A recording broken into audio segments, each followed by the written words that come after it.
So, a concept that has really been influential and life changing for me is minimalism. I've been studying it now for at least 4 years, I think, something like.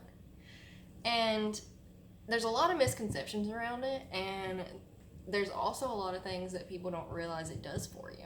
Like, some of the misconceptions, for example, are people think that minimalism is something that you can do overnight, that you're just going to clean everything out, paint your walls white, and say you're a minimalist.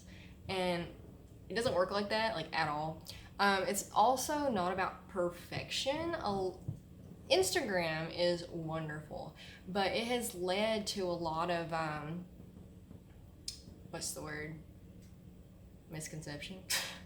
A lot of idealistic views that are unreachable. Um, because in those pictures, those really pretty Instagram pictures, all you see is what we want you to see, right? So just like this video right now, you see a really nice wall, some plants, what you don't see is that this plant is covering up a ton of wires that are attached to my computer. What you don't see is that my kids have a huge blanket fort set up in my office that is taking up half the room, and it is held together with clamps. And then there are a pile of books on my desk waiting to be used for future videos after this one. And there are toys stacked over here in this corner. Like, you don't see the behind the scenes of these really pretty perfect Instagram pictures. And I'm getting totally off on a tangent right now, but I just really want you to know that perfectionism is stupid. It's unreachable, unrealistic. It causes stress and overwhelm and sickness. And you know what? Please don't even try. Don't even try to be perfect. A little bit is good. A little bit more is good enough. If you're trying to strive for any of these lifestyles that make you or the world better, like minimalism, zero waste, veganism, whatever, you're doing wonderful. You're doing perfectly, and keep up the fantastic work, okay? It doesn't have to be perfect. Any little bit helps, counts, and matters. So, getting back now to the point. So a lot of people think they're gonna do these things overnight and ta-da, you're a minimalist. And it doesn't work like that. And it's a lifestyle that lasts your entire life. You decide to start it, and then you just kind of keep going with it for the rest of your days. And when you've accumulated a lifetime's worth of things, you're not going to be able to get rid of it all or go through it all overnight at all. Okay, at all. I started my minimalism journey like 4 years ago, and if you walked in my house, you would not know, like, minimalism would not come to your mind at all. You would not think that that's what I was. And a lot of it has to do with toys because my kids are the only grandkids on like 3 sides of the family, so they get a lot of clothes or a lot of toys. But anyway, so it has taken me this long to get everything down to a manageable level, to where I don't have piles of things sitting in corners or on tables. There's the closets are mostly cleaned. We don't have a whole lot of excess clothes or food in the pantry or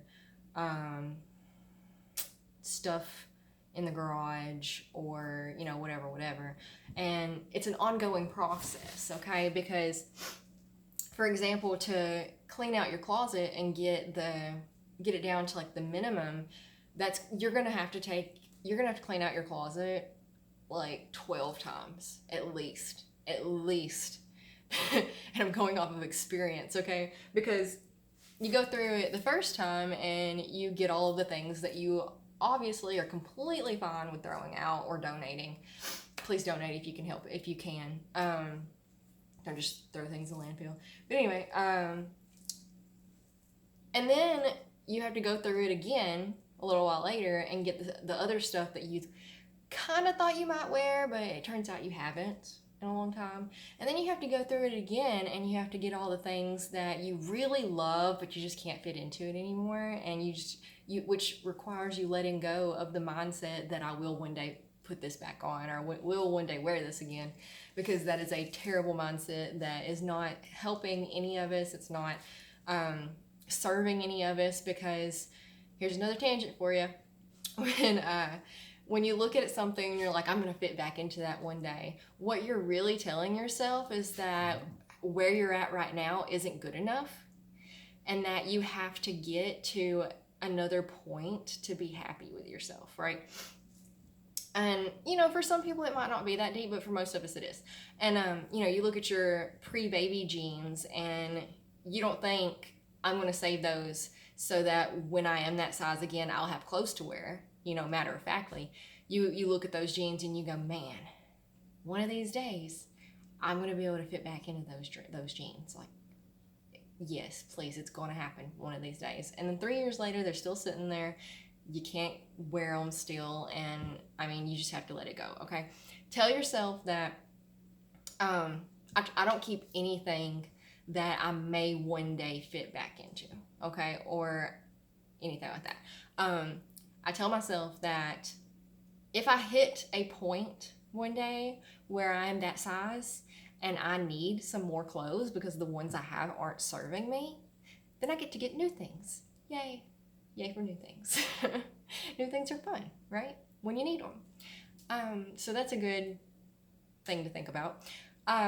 So yeah, it's going to take, and then, you have to go through your closet again to get rid of the shirt that your late grandmother gave you that you haven't worn 3 years, but you keep it because it's sentimental. Because sentiment is a lot of why we keep things. And if you're familiar with the minimalists at all, who are pretty much the ones who started this movement, in I think their first book, he mentions that he had his mother passed away, and her house was stuffed with old photos, mementos. He was in his late 30s, and it was things from his school that he had made for her, just in tubs. And so he started going through these things, and he was having a really hard time with it at first, and then he realized that things don't hold our memories, we do.